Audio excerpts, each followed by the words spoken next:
As Mark said, and most of you know, my name is Scott. What you probably don't know or may not know is that to a certain element, I'm also known as Sweet Lois Lane. Help me, Superman! I'm in danger! Please come and save me! True.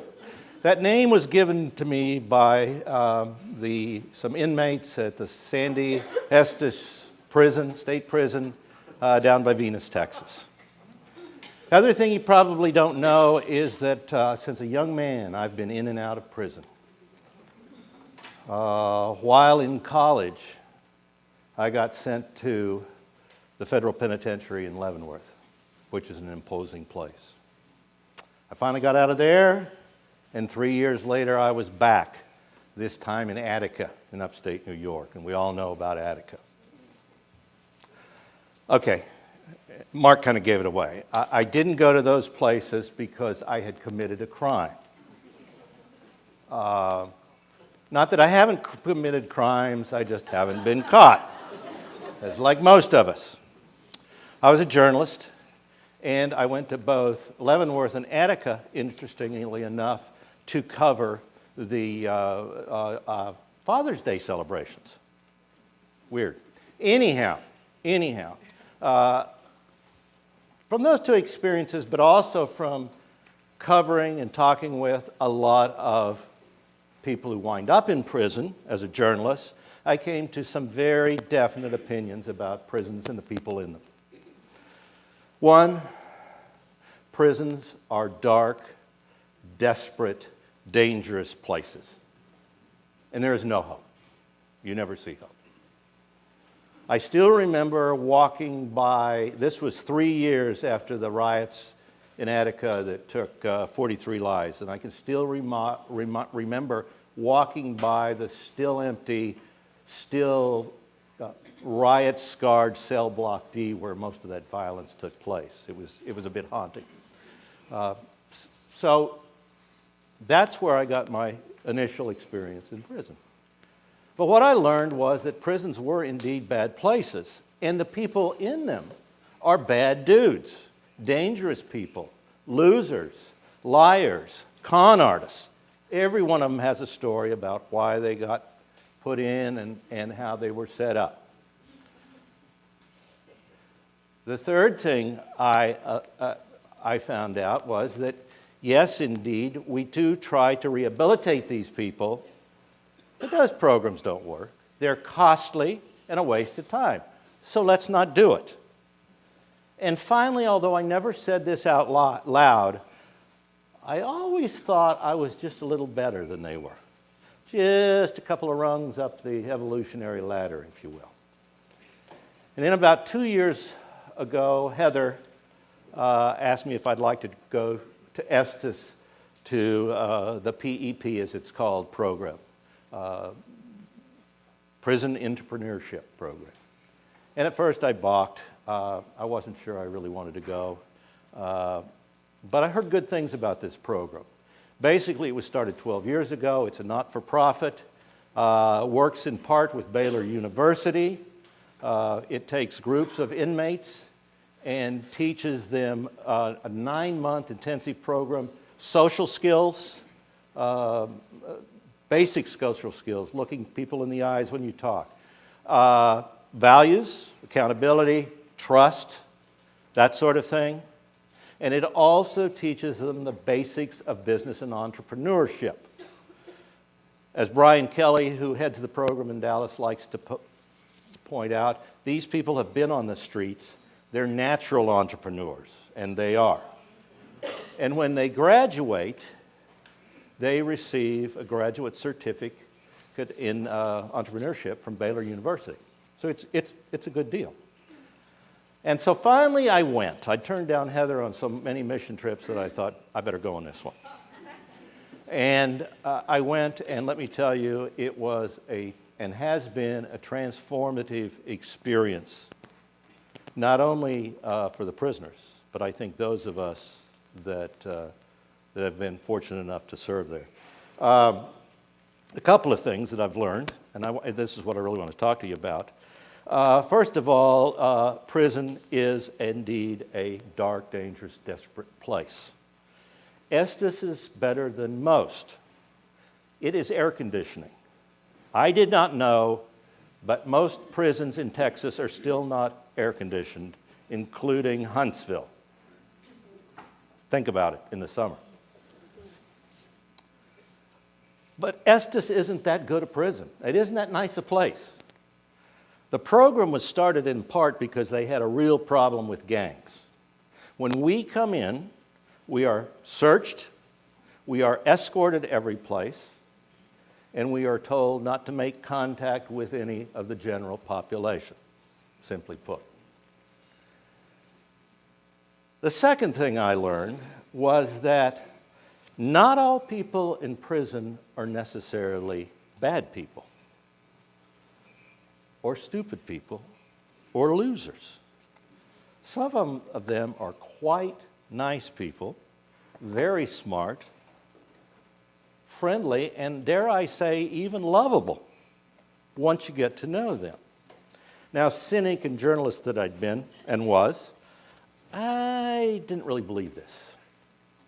And then after I'd been there 2 or 3 times, one day Brian was escorting a bunch of us to the restroom. Now, I always thought that Brian was just your basic, fairly well-paid, not-for-profit executive. Always had a nice suit on, looked very good, was charming, very articulate, very engaging. And so we're walking to the restroom, and one of the other volunteers says, "Hey, Brian, tell me if this is just a story, if it's correct. I heard that when you get in a car after you've been in prison, you get car sick for a while because you just haven't been riding in a car and it just makes you sick." And Brian turned around and said, oh yeah, I know about that. After 20 years in prison, I got sick for months every time I got in a car. Huh? Brian, it turns out, had taken another life, shot a man, killed him during a drug deal gone bad, and had actually been sentenced to life in prison and got out on good behavior. Brian, by the way, has spoken at Wilshire before. That was my first hint. The second hit came at what they call the Etiquette celebration. They have someone come in and teach these men basic social skills. I wished I'd hired her for my kids growing up. And she teaches them. It's good. So we have a sit-down dinner in the prison cafeteria. It's a prison cafeteria, and they're still serving mystery meat, but they've got a tablecloth, and they've got a full set of plastic dinnerware. Now, you may laugh at that, but when the inmate sitting across from me wistfully said that this was the first time in 14 years that he'd sat at a table eating dinner using a fork and a knife and sitting at the same table as women, you can tell you how big a deal it was for these guys. Very big. So anyhow, I got to talking to the guy next to me. He looked like he could have been Will or Joel, my kids. He was 28. We got to talking about just things, where he was from, et cetera, and the prison program. And at one point, he brought up the subject of emotional intelligence and started quoting Dan Goleman, who is sort of the guru of emotional intelligence. And I'm thinking, well, this is weird. I happen to use that material when I'm coaching executives, and I know Dan personally. And I said to Ken, well, Ken, that's interesting. Where'd you hear about that? Where'd you read about that? He said, Harper's Magazine. Now, I know you can't get girly magazines in prison, but I wouldn't think of a prisoner reading Harper's Magazine while he's sitting in his cell. And I said, Ken, how did you get Harper's in prison? Ken said, well, sir, you get junk mail. You know that junk mail you get that says, subscribe to 10 magazines for so much? He said, I like to read and I like to learn and I have a lot of time. And so I got Harper's. Okay. I got to know Ken. Ken is now out and is running a successful lawn service business and doing very well. Turns out Ken, basically a good kid, had learning problems and had been in a problem with the law since he was in adolescence.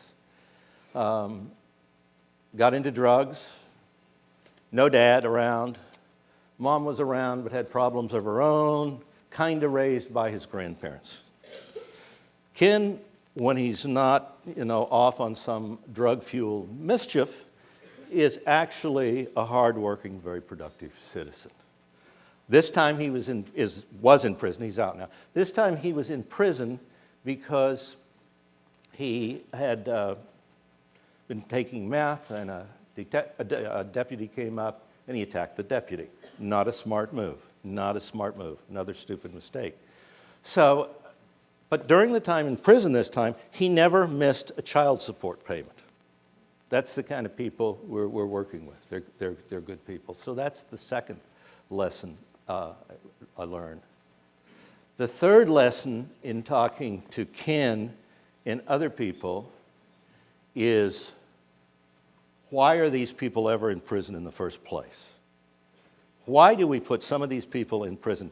Why don't we have programs like this before they go to prison and keep them out of prison?